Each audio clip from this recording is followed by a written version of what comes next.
अभी जदयू के जो विधानसभा उपाध्यक्ष हैं वो बता ही रहे थे कि विजय सिन्हा को तो पागल कुत्ते ने काटा है, और अगर कुत्ता काट लेता है तब उसको पलट कर नहीं काटते बल्कि उसका इलाज कराते हैं।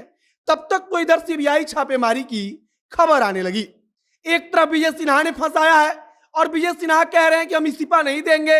वो एक प्रकार से कह रहे हैं कि आपको जो करना है कर लीजिए, आपका विश्वास प्रस्ताव ही गलत था और उन्होंने उसको खारिज कर दिया।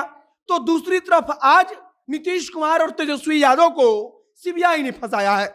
मतलब कि तेजस्वी यादव के तमाम सांसद और विधायकों के एमएलसी के आवासों पर छापेमारी हो रही है, जिससे कहीं ना कहीं तेजस्वी यादव और उनका पूरा परिवार इस समय अस्थिर होगा।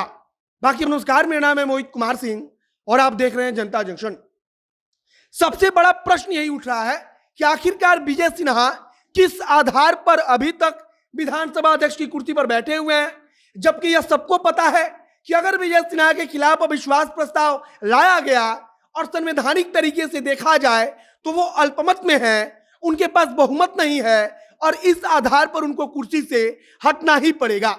लेकिन विजय सिन्हा कहते हैं कि हम अपने खिलाफ लाए गए विश्वास प्रस्ताव को अपने ही खारिज करते हैं।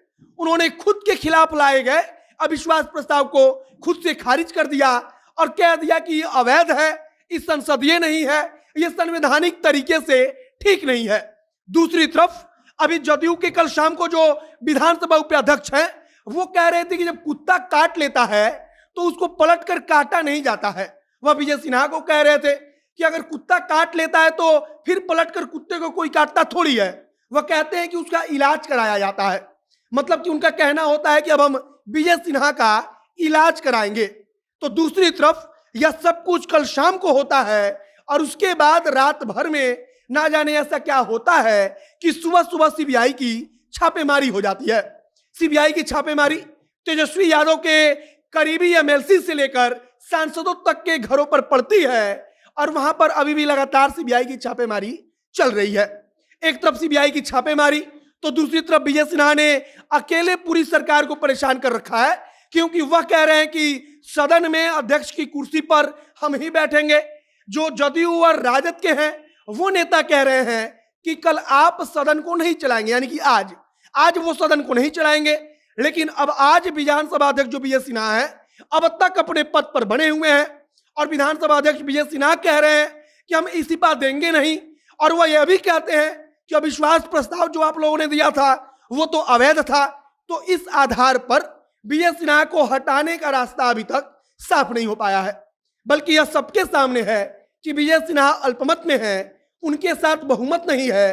तो इस आधार पर अब उनको अध्यक्ष पद पर बैठने का कोई हक नहीं है, या उनके पास इतने विधायकों का समर्थन नहीं है, तो उनकी हैसियत नहीं रह गई है कि वो सदन में अध्यक्ष की कुर्सी पर बैठ सके। बाकी ये विजय सिन्हा ने ऐसा क्यों कहा, आखिरकार विजय सिन्हा के मन में क्या चल रहा है, जबकि सारा कानून नियम वह बखूबी जानते हैं और वह समझ रहे हैं कि किसी भी स्पीकर को या अध्यक्ष को अल्पमत में होने पर अपना इस्तीफा सौंप देना चाहिए, अपना शीशा लेदर नहीं कराना चाहिए।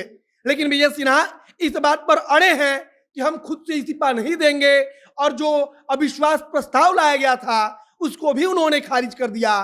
तब अब कहा जा रहा है कि देखिए आगे अब कौन सा नया रास्ता निकलता है।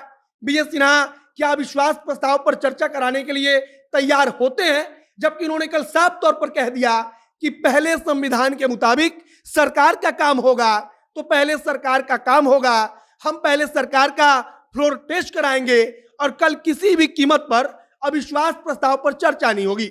यानी कि उनका कहना था कि आज जब सदन में विधायक पहुंचेंगे तब सिर्फ सरकार का काम होगा, सारे विधायक अपना अपना वोट डालेंगे कि हम सरकार के पक्ष में हैं कि नहीं हैं, और आज के दिन अविश्वास प्रस्ताव और स्पीकर की कुर्सी को लेकर चर्चा ही नहीं होगी।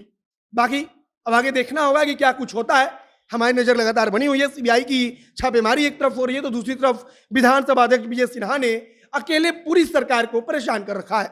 बाकी आपका क्या सोचना है उसे कमेंट बॉक्स में लिखकर बताइएगा। आगे जो कुछ जानकारी आएगी हम आप तक पहुंचाते रहेंगे। आप जनता जंक्शन के साथ जुड़े रहिए। कैमरे के पीछे विशाल खड़े हैं और मैं मोहित कुमार सिंह। बहुत बहुत धन्यवाद।